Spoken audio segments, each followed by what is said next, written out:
ऐसे 10 लोगों को कभी तत्वबोध नहीं होता। विदुर जी महाराज कह रहे हैं, जो कोई भी नशा करेगा, मत्तः, शराब पीना, गांजा पीना आदि आदि जो ये नशे हैं, नहीं भाई, देखो भगवान का प्रसाद जिसे कहा जाता है, उस सर्व दुखों का हरण करने वाला है। और भगवान का प्रसाद, भगवान का नाम, भगवान का उच्छिष्ट प्रसाद, जो हमारे हृदय के पापों का नाश करके प्रसन्नता प्रदान, प्रसादे सर्व दुखा नाम हा निरस्यो प्रजाय। प्रसाद का मतलब ये नशा नहीं है। जो करते हो हम प्रणाम करते हैं, पर हमारा शास्त्र कहीं ऐसा किसी भी उपासना में किसी भी उपासक को आदेश नहीं करता। सिद्ध पुरुषों की बात अलग है। जैसे भगवान शिव हलाहल जहर पिए, तुम एक बूंद पियो मर जाओगे। एक महात्मा थे, 10 तोला संख्या रोज खाते थे। पूज्यपाद उड़िया बाबा ने सुना उनका, ऐसा कैसे हो सकता है? अरे 1 तोला में 10-5 मर जाए, फिर 10 तोला। बोले महाराज झूठ बात नहीं, वो रोज शाम के 4 बजे पाते। बाबा गए उनके यहां तो पूछा, तो उन्होंने मुस्कुरा के कहा, हाँ पाते। 10 तोला संख्या आप कैसे पा जाते? बोले शाम के 4 बजे बैठना, सिलबट्टा में डाला धतूरा संख्या जहर, पीसा, खप्पर में धोया, पी गए। बोले हमारा रोज का आहार है ये। हमें महापुरुषों का वही अनुकरण करना है जो उनके उपदेश से मिलता हो। कोई भी नशा, यहां देखो धर्मराज के साक्षात स्वरूप है, कोई भी नशा करने वाला तत्वबोध को प्राप्त नहीं होता। जो तत्वबोध को प्राप्त हो गया है उसके ऊपर कोई नियम नहीं है।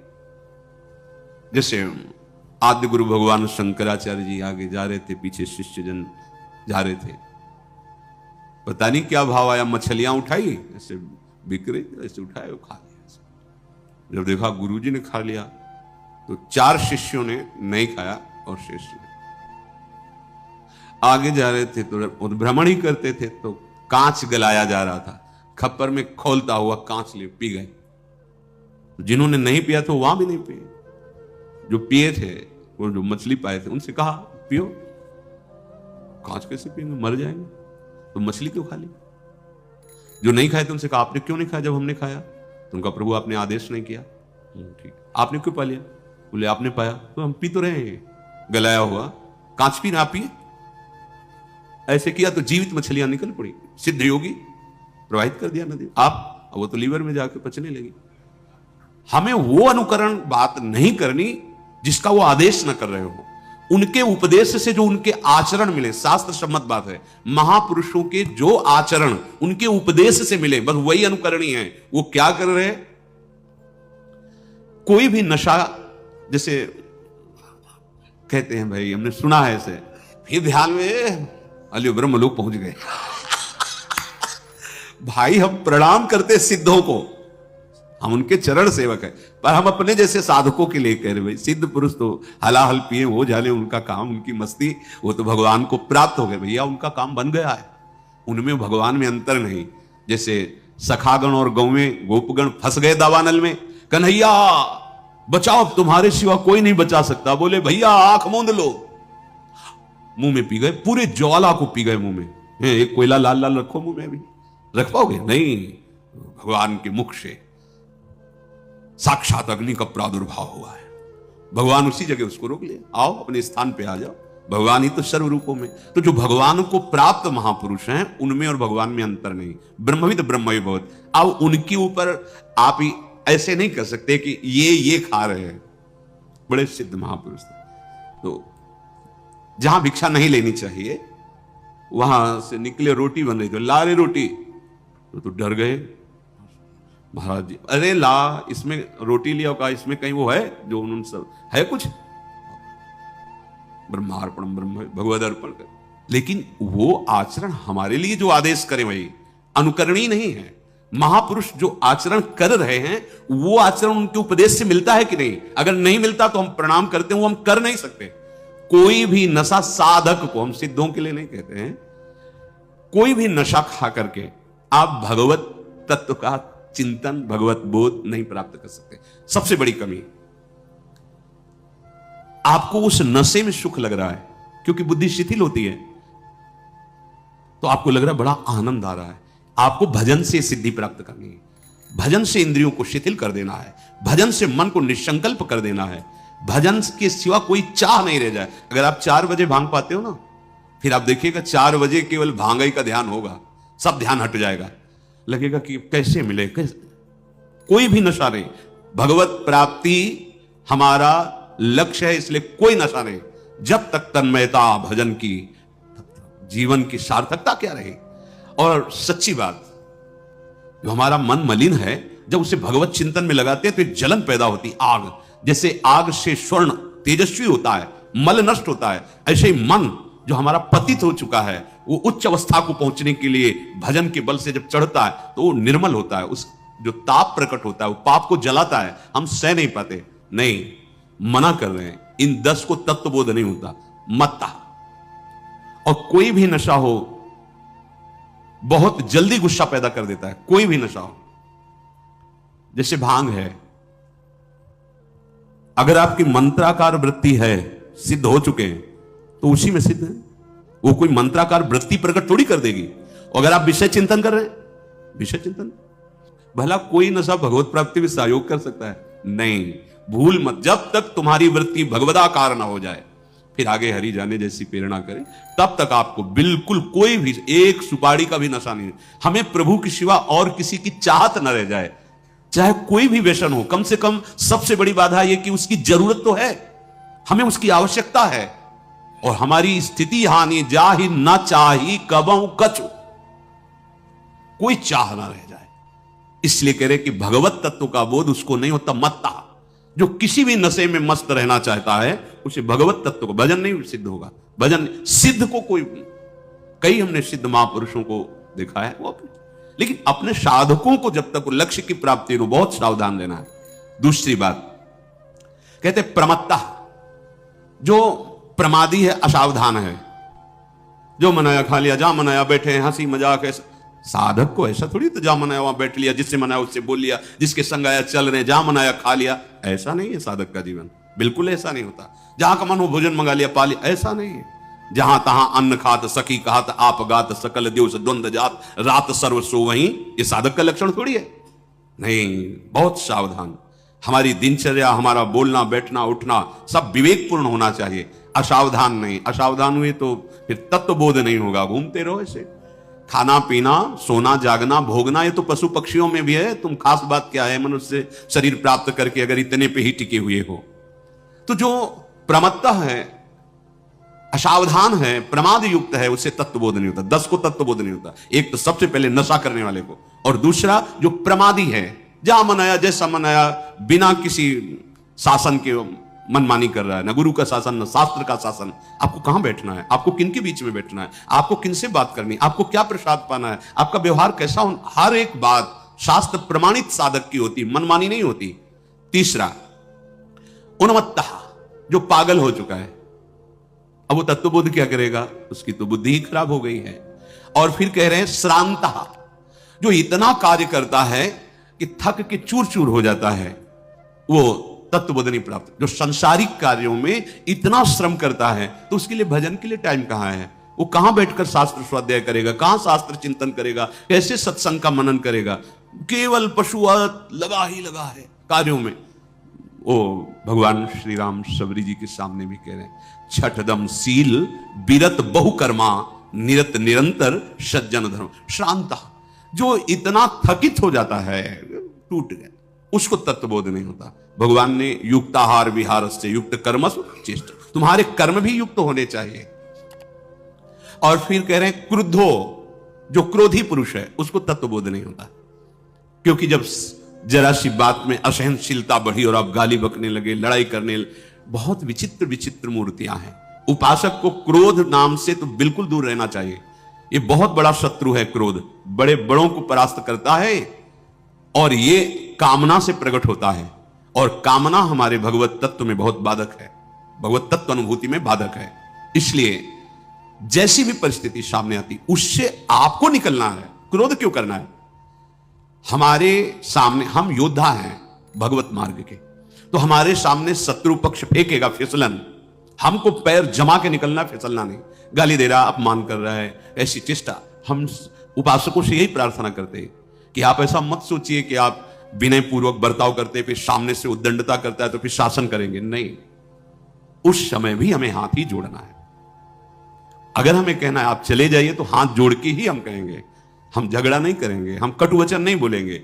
दंड देने का तो हमारे ऊपर विधान ही नहीं है। हम तो दंड सह सकते हैं, आपको दंड दे नहीं सकते। हमारा मार्ग दंड देने वाला नहीं, निर्भय करने वाला है। आपने हमें दंड दिया, फिर भी जाओ, आपका मंगल हो, न इस लोक में न परलोक में कहीं आपका मंगल न हो, ऐसी गुरु कृपा से हमारे हृदय में सामर्थ्य आवे। तो जो क्रोधित रहता है, जब अंदर से द्वेष की बातें, निगेटिव बातें चिंतन करके नकारात्मक सोच से भरा रहता है, सेवक जी भी महाराज कह रहे, पूछत रीति भभूका धावत, जरा सा बात करो तो ऐसे गुस्सा मानो कि पता नहीं घर से लड़के ही आ रहे हैं क्या, पूरी गुस्सा उतार दे। ऐसे लोगों को तत्वबोध नहीं होता। और बुभुक्षिता, हर समय खाने के लिए ही उतावले। कुछ लोग ऐसे होते हैं, अधिकतर रिश्तेदारियों में ही घुमा करते हैं कि रिश्तेदार नातेदार को अच्छा, ऐसे होते हैं। नहीं, ऐसा नहीं होना। अगर आपको कहीं आवश्यक किसी रिश्तेदार ना तो ठीक है, वो बात अलग है, लेकिन ऐसे ही क्रिया रहित, कर्तव्य रहित ऐसे घूम रहे, यहां खा लिया, वहां खा लिया, वहां खा लिया, ऐसे लोगों को तत्वबोध नहीं होता। जो केवल रसेंद्री की तृप्ति के लिए भटकते रहते हैं, वो कोई भी हो, गृहस्थ हो, विरक्त हो, कोई भी हो, यहां गृहस्थ विरक्त की बात नहीं, ऐसे 10 लोगों को भगवत तत्व का बोध नहीं होता। जो केवल रसेंद्री के स्वाद के लिए आज वहां नहीं, जैसा भगवत इच्छा से मिले प्राण पोषण करो, निरंतर नाम जप करो, अपने कर्तव्य का पालन करो। और कह रहे हैं तो रमणाश्च, हर बात जल्दीबाजी में, हर कार्य जल्दीबाजी में, हर निर्णय जल्दीबाजी में, ऐसे को तत्वबोध नहीं होता। उकताए हुए पुरुष को तत्वबोध नहीं होता। गंभीरता पूर्वक हर कार्य का निर्णय गंभीरता पूर्वक करो, हर कार्य एकाग्रता पूर्वक करो, उसका परिणाम सोच के करो। अगर समझ में नहीं आता तो उच्च कोटि के महापुरुषों से सलाह ले लो। ऐसे जल्दीबाजी से कोई निर्णय नहीं, जल्दीबाजी से कोई बात ना बोले, कसम से आज से ऐसा नहीं करूंगा। अब आपने इतनी बड़ी बात कह दी, कसम, अब आप उसका निर्वाह आजीवन करना होगा, चाहे प्राण निकल जाए, पर वो बात नहीं होनी चाहिए। ऐसा कहां है? ऐसे लोगों को तत्वबोध नहीं होता। जो जल्दीबाजी में हर कार्य, हर संकल्प, हर बात, पूरा कुछ नहीं करना, बातें बहुत बनाना, ऐसे को तत्वबोध नहीं होता। विदुर जी कह रहे हैं लुब्धश्च, जो छोटी छोटी वस्तुओं में लुभायमान हो जाता है, बहुत सावधानी की जरूरत है। कई जगह ऐसा देखा जाता है, जहां सम्मान, प्रियता, उदैन्यता और श्रद्धा प्रकट करता है, वह ये तो हमारे काम, भगवत इच्छा से हमारे काम में आ जाएगी। अब वो कह रहे नहीं महाराज जी, ये तो मतलब जहां आपको रखा है ये उसकी वस्तु है, वो तो आपको नहीं, भगवान ने आदेश कर दिया उसको, भगवान ने आदेश और भी किए हैं, उनका पालन करो। दूसरे की वस्तु को लुभायमान होकर के लेना चोरी ही कहा जाता है। कोई दे रहा है बड़ी श्रद्धा से, आपको आवश्यकता नहीं है तो आप नहीं लेंगे, उसको देने का फल मिल जाएगा और आपकी साधना परिपक्व रहेगी। आवश्यक है तो उचित ले लीजिए, पर बिना पूछे, बिना दिए इस सृष्टि में आपका कहीं अधिकार नहीं है। यहां तक कि आप लताओं से भी अगर पत्र पुष्प लेते हैं तो याचना कीजिए। हमने पूज्य महाराज जी को देखा कि ऐसे प्रणाम किए और कहा श्री जी के लिए कुछ झूला में आपको सेवा में लगाने के लिए अनुमति दीजिए। ऐसे ऐसे थोड़ी कि चट्टे से दाल टोलियो लगा, ऐसे नहीं, ये वृंदावन धाम है। प्रणाम किया और ऐसे भिक्षा के रूप में मांगा कि आपसे कुछ पल्लव और कुछ आपकी टहनियां चाहिए जो श्री जी की झूला में, तो आप कृपा करके, आप इसीलिए तो प्रसन्न है ना कि श्री जी की सेवा में आएंगी, तो ऐसे किसी से, ये संपूर्ण प्रकृति भगवत स्वरूप है। ये चोरी करना, जल्दीबाजी में अपने सुख की बातें, ये बहुत सावधानी की जरूरत है। तो जो लोभी हृदय का होता है, बहुत समझने का विषय, बहुत समझ, कई बार ऐसी असंतुष्टता होती है, बातें ऐसी करते हैं कि उनके चरण धोकर पीने का मन करता है, और व्यवहार ऐसा करते हैं कि हृदय जलता है कि अगर ये व्यवहार किसी गृहस्थ के साथ किया होता तभी वो फिर अश्रद्धा का पात्र बना देते हैं संतों को। नहीं, सावधान, आपकी छोटी सी गलती सब संतों के प्रति अश्रद्धा का हेतु बन जाएगी। ये लोभ प्रवृत्ति भगवत तत्व बोध नहीं होने देती। तो समझ में नहीं आता, अरे हम भगवत आश्रित हैं, जिसने यहां व्यवस्था की, अगले कदम में वो व्यवस्था आपके चरण चूमेगी, आप उसके सहारे तो हो। आप लोभ प्रवृत्ति भगवत तत्व का अनुभव नहीं होने देती। फिर कह रहे भीता, जो डरपोक है, भयभीत है, उसे तत्वबोध नहीं होता।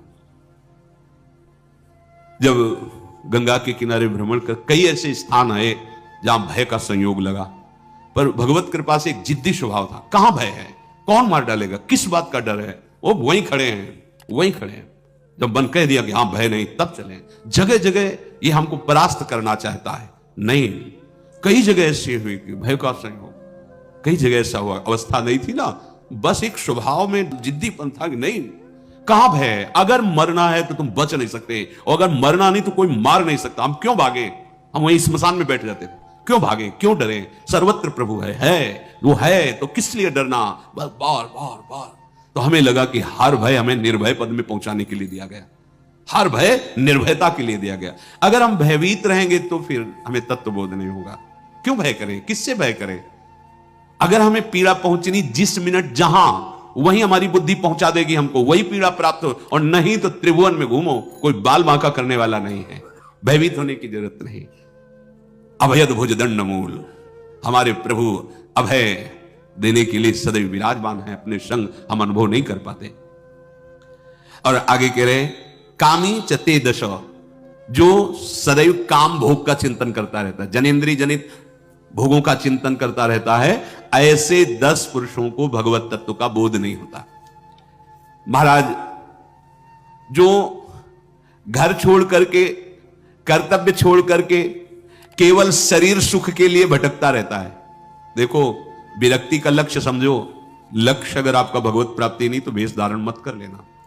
कह रहे अनर्थकम, वो आपको अनर्थ में फंसा देगा। देखी देखा जोग नहीं धारण किया जाता, वो अंदर की वृत्ति होती है। नहीं तो लड़ नहीं पाओगे। केवल इंद्रियजन भोगों के लिए भटकोगे तो बहुत सी ऐसी गलतियां हो जाएंगी कि आपको दंड मिलेगा, परेशानियां आ जाएंगी, लोक परलोक बिगड़ जाएगा। इसलिए जो घर छोड़कर, कर्तव्य कर्म त्याग कर, निरर्थक, लक्ष्य ही नहीं है, भजन, भगवत प्राप्ति, साधना, कोई मतलब नहीं, बस या वहां, ऐसा नहीं जीवन होना चाहिए।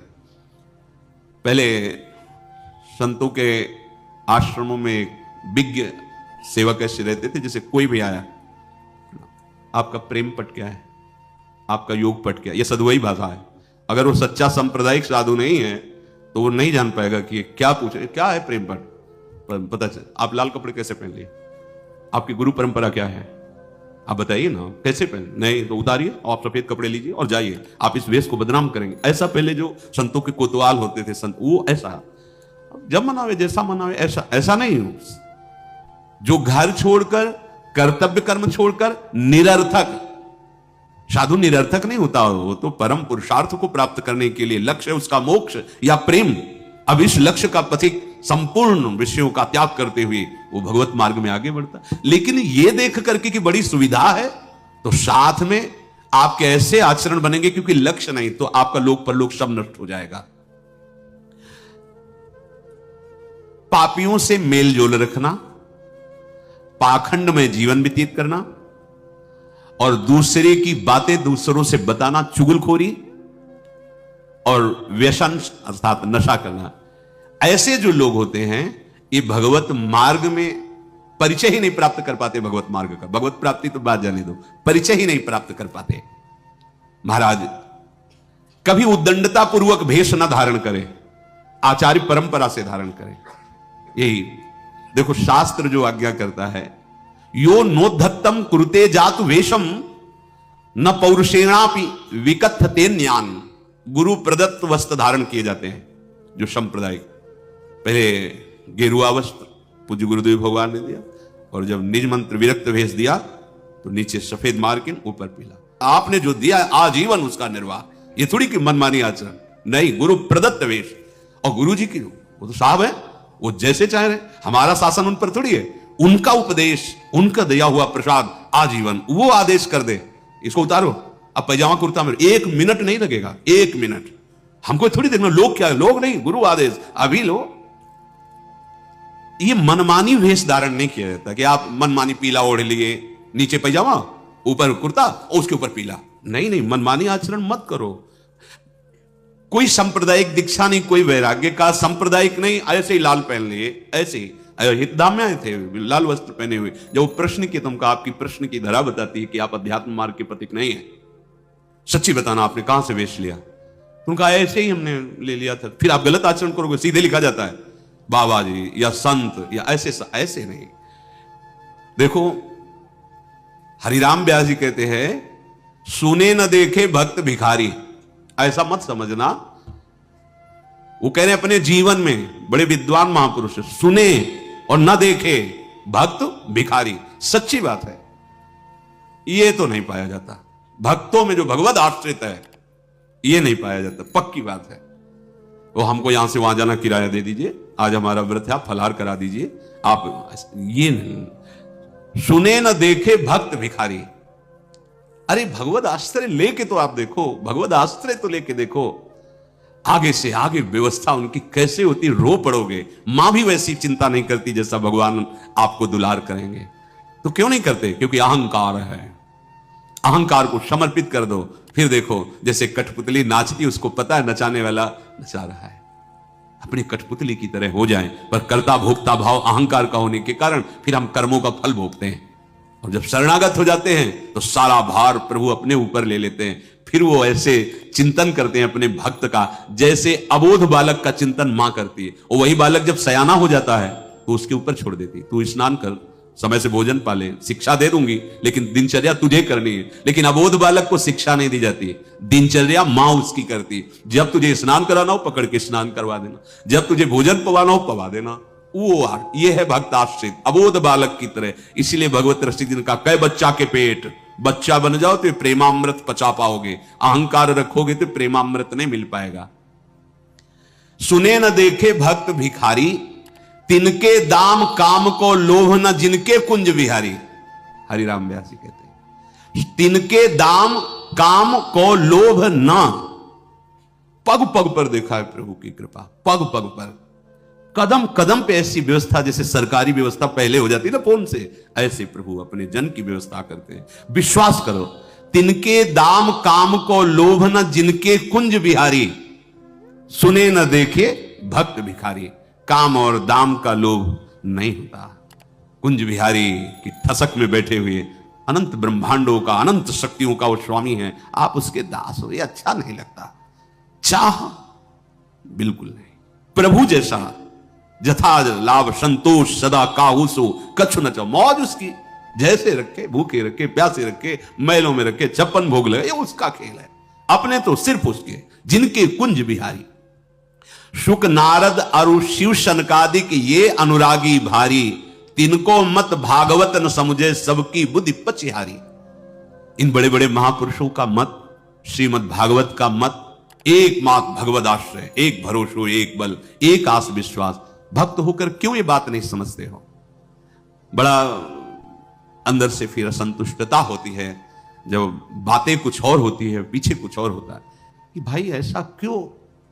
इतनी ऊंची ज्ञान की बात, इतनी ऊंची बात, और इसके बाद स्थिति में कहां हो? इसीलिए कहता हूं बातों से प्रीति नहीं होती, बातों से काल पर विजय प्राप्त नहीं होती, स्थिति होनी चाहिए। परो प्रवाह काल के कदापि छूटी है नहीं। कैसे छूट जाओगे? नाम जपने भगवद आश्रय, अरे किसी से की आने की, जो इच्छा करी हो मन माही, हरि प्रसाद कच दुर्लभ नाही। ये मन रोने लगेगा आपका, ये इच्छा त्याग कर देगा। वो इतने कृपालु हैं, दूसरे से क्या मांगना, क्या आशा करनी। बिल्कुल बिल्कुल। सुने न देखे भक्त भिखारी,